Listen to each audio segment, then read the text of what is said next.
right, and we are back here on CBD Hemp Library with our very first, I guess you could say, product testing live on the air. I like our second. Yeah, I think Oh, so. yeah, maybe second. Yeah, I think maybe one was a live stream. It's the first or second time we are testing a Delta 8 pre-rolled joint that may end up in our store if it gets the CBD Hemp Library stamp of approval, of course. Would you guys be interested in pre-rolls? Because we're looking at making rocket fuel pre-rolls actually currently. So if pre-rolls are something that you'd be interested in, let us know in the comments below. My friends tell me, but friends don't lie, I'm told. All the time. Absolutely. Definitely let us know how you'd like them structured as well, whether you want 2, 4, what would be your best situation in terms of pre-rolls. And while we smoke this down, we're also going to talk about some more interesting cannabis news that has been, I guess, being just released with the new tax year being done. Everybody's looking at how much money cannabis taxes made this year throughout the state. So Hell yeah. And so first, we're actually going to start with the state of Illinois. The state of Illinois is actually a recent cannabis state. I think this was like this last year was the first full year they had of like complete recreational legalization, correct? Yep. Yeah, I think so. Let me just double check. But yeah, I think it was the first year that they ever have collected taxes and had a legal market for cannabis. So Yeah. This is recreational too, correct? Yeah, absolutely. I think it's both. I think the system was a little strange in getting rolling out, but being that they had so many hiccups and they're still collecting this type of revenue is pretty significant. So the numbers are in 2020. It started in January 2020, and they have collected $175 million in taxes this year on just cannabis. And in this article specifically, they say that there's 62 million of that allotted to the development of minority businesses and neighborhoods. Nice. Which is dope. That's dope. That's kind of what the goal has been from the beginning, or at least from the minority standpoint. It's like, yes, make it legal, but please give the people that have been so negatively impacted some type of benefit from it. Yeah. Not just let it benefit the same people that have been getting benefited from this, people going to jail, and now the same people are getting benefited from the actual, from the cannabis itself. So it's exciting, moving in the right direction. At least something's being done to kind of right the wrongs. Yeah, I will say that if, the 62 million, hopefully it's given to where it needs to go. And if they wanted to help minority communities, I'm not sure on what the law is, but they need to make sure that not a single person is currently serving a sentence in Illinois for marijuana. Right. And if they are, they need to be released and it needs to be expunged, because that's how I think they may have done that. I'm not exactly Definitely sure. not all of them. Yeah, there's somebody sitting in there like, wait, so you mean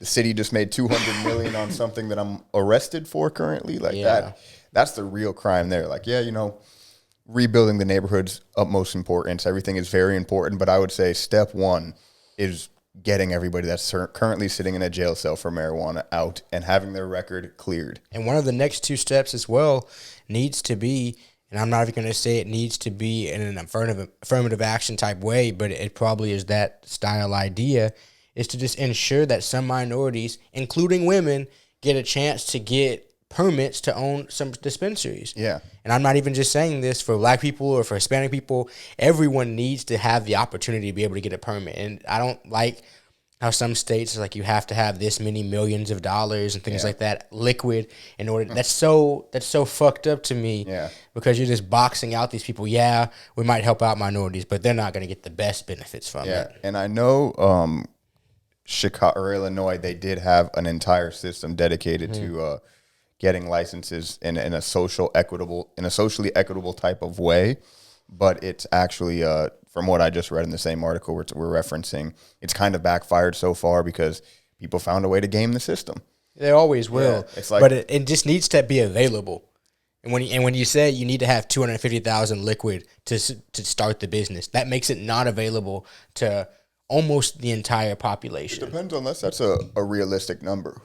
Because if they know, let's say, depending on what you're trying to start up, if it's like maybe a small time, dispensary, you don't need that much upfront capital. But if you were doing like a grow or a farm, you need. But I'm saying if some people have a grow operation to where they might grow a couple strains and just supply dispensaries, not even be a dispensary themselves. They're just a supplier, and you could make a living just selling a few plants to your local dispensary and churning it out that way. I think, like a kind of a good resolution in that same, I guess, thought process would be maybe allowing a certain, I think Oregon may be the only state with this now, but having a certain, like micro breweries, but micro cannabis grows where it's like 6 to 10 plants. And I think Colorado has that as well. And you can have, let's say, the first 1,000 batches of people could be minorities. Right. You know, like the first 1,000 licenses or the first 100 or whatever to me, it is. you don't even have to do that. Yeah. Just having it available allows, because I'm not even saying you have to do anything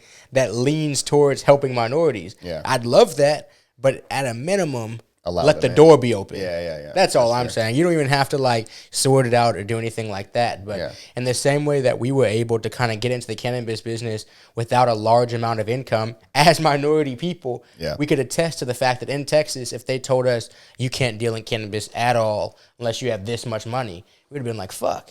Like, I guess we're just on YouTube. Yeah, and then I'm going to have to go underneath my bed and grab all that secret stash that I have. Exactly. And that encourages illegal activity. Now 100%. people are trying to earn that cash illegally to then cross over legally, and then obviously we know what can happen after that. Yeah, 100%. What are you thinking about this J so far?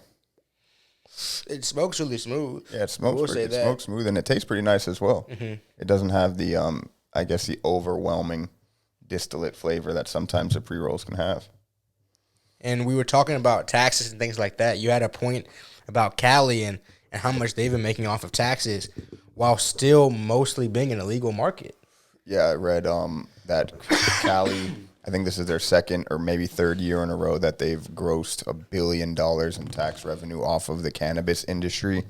And an interesting stat that I had read in that article is that they still estimate 75% of California's marijuana market to be illegal. Yeah. So that means they're getting $1 billion off of just 25% of the market. Off of 25% of the market. And I know so much that 75% is in Texas. Like just being shipped out of state. That's most of the black. That's a lot. And there's illegal shops obviously throughout California, but I would imagine the bulk of it is them shipping it out of state to illegal markets and especially with the carts and all the stuff that's infiltrated our market over here. And I would say also, I from what I understand, you know, we're not experts in this scenario. You know, we are just guys who like to smoke some Delta 8 and chill with the people. But I've been out to California a whole bunch of times, and I've been to the, I guess you could say, illegal cash shops that it's like your regular everyday dispensary, but you kind of got to go through a sketchy ID process, and it's cash only, no taxes.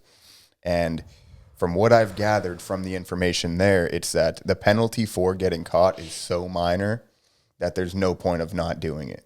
I got you. You know, I don't know what the exact penalty is, but I know from what it's been described to me is that it's essentially a slap on the wrist. They'll be like, yeah, don't do that again. And at that point, you've made a little bit of money, grand. But you've made that money back. Yeah.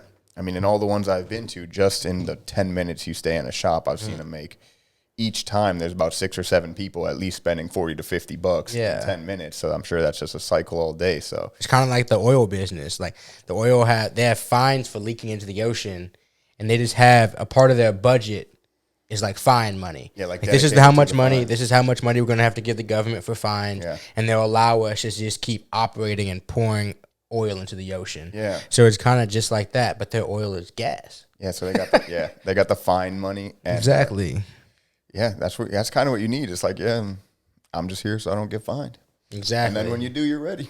You're ready, yeah. Now, but that's pretty crazy that 25% of the market is driving $1 billion of tax revenue. And still, I think they're trying to make the taxes higher. I think a lot of that is honestly tourism. I think locals there aren't going to the local dispensary that much. Yeah, since I know locals, there's because in Colorado, a lot of people were not going to their local dispensary. They knew somebody that grew, and they would get it off of them. It was so easy to acquire what you knew was organic, tax-free weed. And I think it's driven by the wealthy as well, tourism and wealthy, because I do know some rich people that are like, oh, yeah, I'm just going to go because that's the legit stuff. It gets tested for heavy metals and shit. Yeah. For sure, but the tourists will go every time. Oh, yeah, 100%. Because even the wealthy might grow their own. And I still go. And I know where the illegal shops are, but I just like going to the legal ones just for the experience, really, and also just to pay because you're there. But if you were there, if you lived there and you're going to the dispensary every week, the chance of you going to like pay 40% taxes every single week is going to go lower and lower. There's no shot. There's no Yeah. So it just makes more sense for them to lower the taxes some. But if the taxes are going to stay what they are, and I think weed will always have some sort of black market because people have preferences. Especially that there's still guidelines within the legality. For example, in Cali, you can't get any edibles that aren't split into 10 milligram sections, and the max is 100. But you go to and those 100 milligrams are running $40. But then you go to the illegal shop down the street and you get those 300 milligram pack gummies for $10. $15. So as a consumer, it's only smart, unless you're ultra wealthy or interested in just, the experience, to go to the illegal market. Because why would I pay triple the price for less of a quality, experience in terms of edibles? If you're looking to get blasted, if you're buying edibles, and 100 milligrams for 40 ain't doing it. Yeah. All right. Well, talked about Cali, talked about them kind of making a shit ton of money and not really regulating most of their market. And where the hell is that billion going? Why is the whole state falling apart, but they're getting a fucking $1 billion from weed? Yeah, I don't know. Get your shit together, Cali. Fuck. Yeah, but they have a lot of natural issues too. They have a lot of issues they can't even control up there. Like forest fires. Yeah, for sure. Yeah, but at least try to control the ones you can. The forest fires?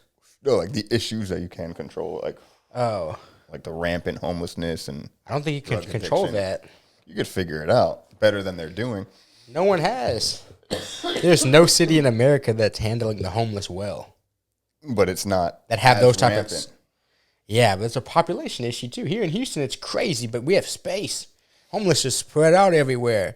In Cali, it's a huge city. Obviously, LA is huge, but they got such huge concentrations of homeless in certain areas. I know. Yeah, no, I think it's gone up since COVID, like 40%. I'm sure. Almost fucking double. The price is also increasing and people's income's going down. Yeah, so it's a mess out there, and I'm sure it's for a multitude of reasons. We're not experts in the area, but just do something, at least like $100 million to help with the homeless or something. Fuck, you're getting $1 billion. Yeah, I have no idea, bro. Build something, figure something out. The only thing I really know is that Tom Brady's still the GOAT. Yeah, he is. If Aaron Rodgers doesn't beat Tom Brady now, he's gonna have nightmares about Tom Brady for the rest of his life. Drew Brees should already. Yeah, Drew Brees for sure. He's been haunted by Tom Brady forever. LeBron James and Tom Brady are two of the only athletes that have this type of longevity and will be haunting people for the rest of their lives. Jordan, you're saying there are two of them? Yeah, like they're two of the only. Like there's maybe 4 ever, and there's 2 happening right now. You said 4 ever? Maybe. Yeah. I'm talking about players that have been in the league for 15 years, always making it to the ship and always beating. So they can't be other type of, like it can't be Floyd? I think Canelo has nightmares. I think with Floyd it's a little different because it's a one-off type thing. Like if he beat Canelo 5 times, you know what I'm saying? I think Phil Mickelson has nightmares of Tiger Woods, bro. Yeah, I agree. He's been getting his ass beat by Tiger Woods a long fucking time. I'm sure there's a lot of golfers who have nightmares about Tiger. So many golfers. He's another one that he was good for, dominant for 10 years. Yeah. Still winning some, like once. When? Masters. Oh, no, it was from 99 to 2009. Yeah. He dominated.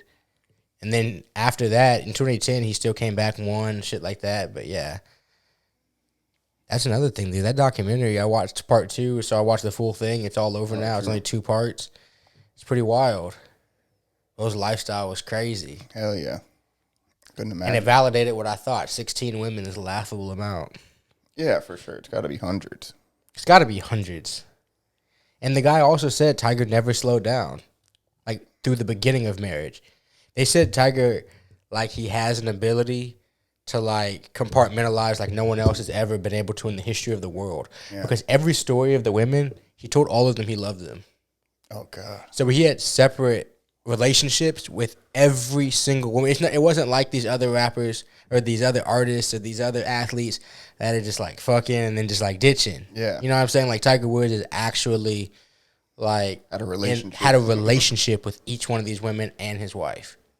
Damn. It's damn near impressive. I don't know how a man has this much time to also be the greatest golfer of all time. Yeah, And be able to do that. Like, that's borderline. Imagine if LeBron could go to the championship every year and have 12 concurrent relationships. Yeah, that's wild. That's crazy, dude. But we're definitely living in the era of GOATs. And there may be another era, but Every era. yeah, but I mean, I would say we have a unique amount. I don't think so. You don't of all-time greats? I don't think so. We got Tiger, we got Okay. Tom Brady, we got LeBron James, we got Cristiano. But every Ronaldo, era had one of them. we got Lionel Messi, but not at this high of a level. Like Cristiano, they Oh, got yeah. all the records. Well, Messi because got of an all the international world. records. Yeah.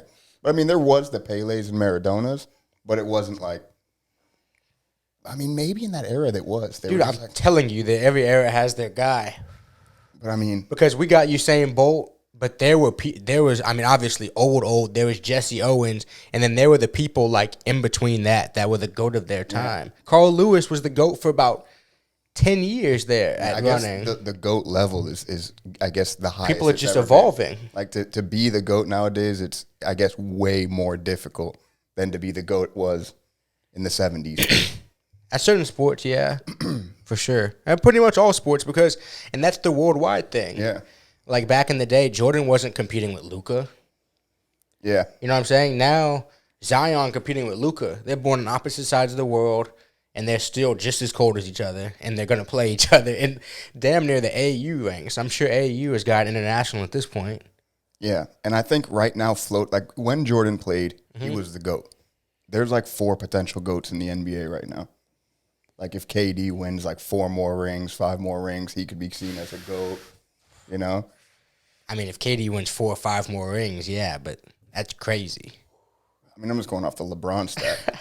That's who he would have to beat. That's what I think it would require for him to win like 3 or 4 more I think minimum. it's too late for him in his career. Could be. And an Achilles. But he is a shooter. And he's huge. So he could evolve into just like But what LeBron has done is KD already can't match it, in my opinion. yeah, I'd be shocked if he did. I mean, LeBron went 9 times in a row. Yeah. Like, KD already can't compare to that.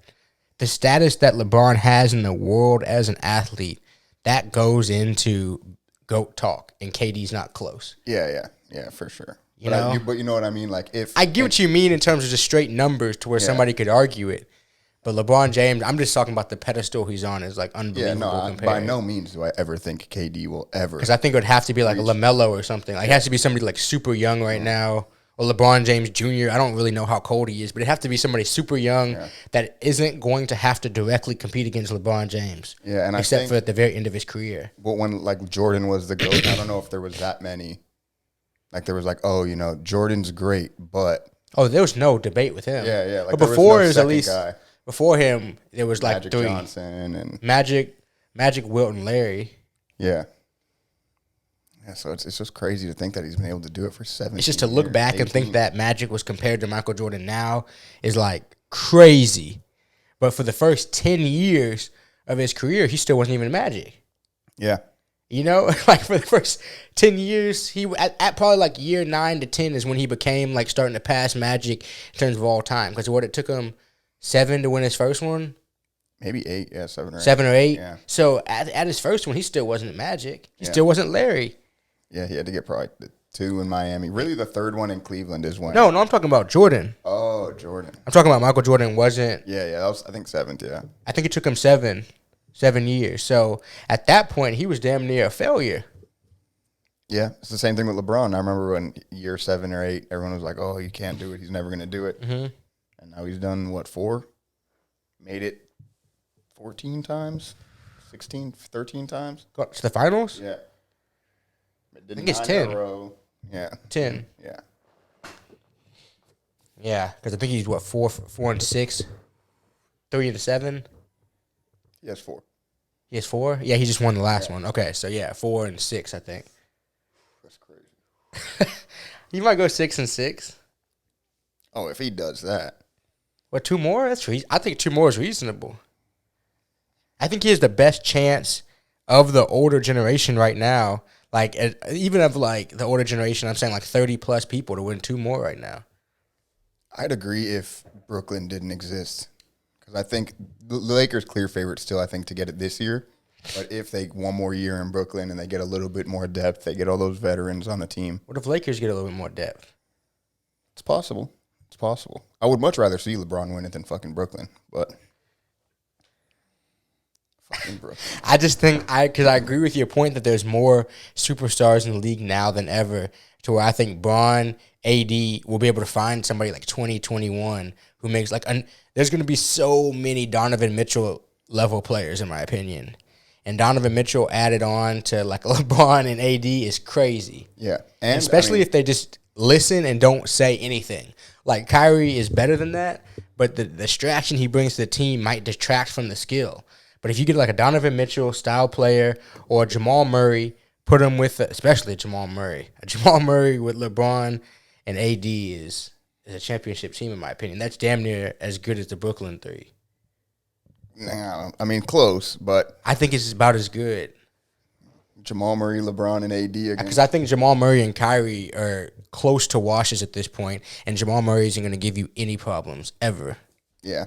Because I think Jamal Murray drops 18 points, Kyrie drops 22. And the Lakers, I think, are only one injury Average. away from not even making it to the championship. I think Brooklyn is too. If Kyrie goes next week, they're still making it to the championship. Maybe. I think they'd make it. James Harden and KD did it before. They did. They did. I guess they lost it. But they made it one at like 3 tries. Yeah. Maybe. And they were different players then. For sure. 100%. James Harden, but he still averaged, yeah, it was off the bench. He averaged like 23. Completely different guy. I agree. He averaged 33 now. And I think, I think the Lakers, if they stay healthy, will win it this year. And then they'll pick up a fourth on Brooklyn is what's going to end up happening. Because I think as good as KD's going to have a season, I think AD might have a better one. I think AD is coming into like his GOAT talks, bro. If he stays healthy, how he's been doing. If he stays healthy, I think AD is coming into like his form of like, no, I'm the best player in the league and coming up for contention to it, dude. I hope. He's always been that like close. I think his health was always the biggest issue, and New Orleans just sucks. Yeah, no, for sure. Those guys suck. They always sucked. I'm so glad he left. He didn't waste his career there like Giannis is about to do.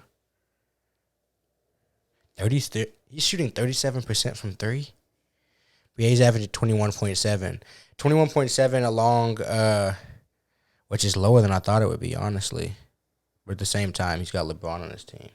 And LeBron's probably not averaging too much more. LeBron probably around that. They play good team basketball. Because Schroeder going to average 10, 12. That's a bit. I don't know if we have too much more to talk about. I think I had one more point. Oh, that fight last weekend was one of the greatest I've ever seen. Oh, hell yeah. If you guys did not see it, it's the Max Holloway versus Calvin Kattar beatdown. It's one of the most thorough ass whoopings I've ever watched. Mm-hmm. The guy's still standing. I'm good on it. Yeah, it was kind of nerve-wracking seeing somebody take, 400 punches? Yeah, I think 250 to the face. God. It's just strikes ridiculous. To the face. And 700 thrown, so. Yeah. God. So even when you check in the UFC, it's like. I think it's safe to say Max Holloway's got the best hands in the UFC. And just in terms of boxing ability, like when he was talking shit and dodging punches at the same time. The no-look right hook. It's unbelievable. Yeah, he had him timed out perfectly, and really from the beginning, like it never looked like Calvin hit him a few times, but it never looked. And his chin's stupid because when he was talking shit, he got caught like twice. Yeah, he got caught a few times, even with those elbows. Yeah, too. Like he got caught with a couple uppercuts, a couple hooks, and then a few elbows that he just ate. Yeah, definitely big shout out to Max Holloway, one of the best fight of the year contender. And Conor coming back this week. Month. I hope Conor's coming back. He's supposed to fight this week. No, Conor's coming back. I hope. The notorious Conor's coming back. I mean, the last fight was a notorious.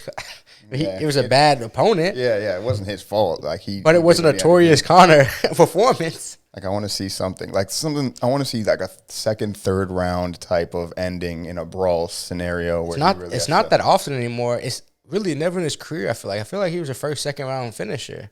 He had a couple of third round closes early in his career. All his most famous fights are really. Long term. Quick. I mean, Nate Diaz. No, that you meant Jose. Yeah, okay. Yeah, short. And I think he's also done the Nate Diaz thing. He lost one, won one. I think that went to full 5. So he's had. I think it's. And he went up in weight. Like Yeah. if he came back and had a Nate Diaz Part 2 type fight where he's in there brawling Dominating. for 5 rounds and But dominating. still dominating, I think yeah. that would be the most impressive. Because he was outcome. dominating the first one. I really think that his weight affected him. When they met in the middle, he was dominating. But then when Yeah, he he went up in gassed. weight, he was gassed. Yeah. And I don't think his endurance is that good. And he had cut weight to fight another opponent too. And then you Yeah. fight somebody that's bigger, lengthier, completely different style. So. Yeah. But still, Max Holloway's endurance, we've never seen Conor with like that type of display of endurance, bro. I don't think there's many other athletes in the 155 range Mm-hmm. that have that type of endurance. As both of them, because Qatar's endurance was crazy Yeah, too. 'cause I Each think- round, he was good. Like somebody who's known of with endurance is Justin Gaethje, and he Mm-hmm. was exhausted against Khabib in second round. Yeah. And his like thing that his endurance, he's always Yeah. going to be there. Khabib Conor might be was somebody We that I've don't never know. seen them tired. Yeah, I mean, he's never been out of control of a fight. yeah, for sure. He's never really been pushed. He's never too been deep. pushed to need it. But I don't see him losing. I don't either. But Dustin Poirier, you can't really sleep on it because he's also been way more active. You think he's going to beat Conor? No, I don't think. I mean, it depends though. It depends on the Conor Because they fought before, huh? Yeah, but that was Conor- that was a while ago, like Yeah, it was- 6-7 years ago. I think Dustin. I was watching yesterday. Dustin Poirier has been 10-2 since then, with just a list of just savages that he's beaten. Conor was like 6-1 or something. But I think Dustin Poirier is way better than he was, but so is Connor's the question mark. We You don't have to know. Yeah. because it's always hard to be professionally getting punched in the face after making $1 billion. But Connor's just crazy enough that I think he would still, And skilled enough. just that he would still do it. And I fully expect him to still win, but I would say Dustin has a better chance. What round this do you time think he than him. wins in? Or do you, I want to say I'm leaning towards end of second, but I want my heart to tell me third. I think mid-second, and I think if it goes 5, he loses. Yeah, that's possible because I know fourth and fifth might be tough for him. I think people that fight yearly or people that fight more consistent just have an advantage when it comes to fighting in that 5th round. I completely agree. Like, because some of these, when's the last, Dustin Poirier's fought way more recent than he has, huh? Yeah, I think Because Conor's been a Poirier- couple of years. I think No, he did 3 in 2020. I watched the fight with you.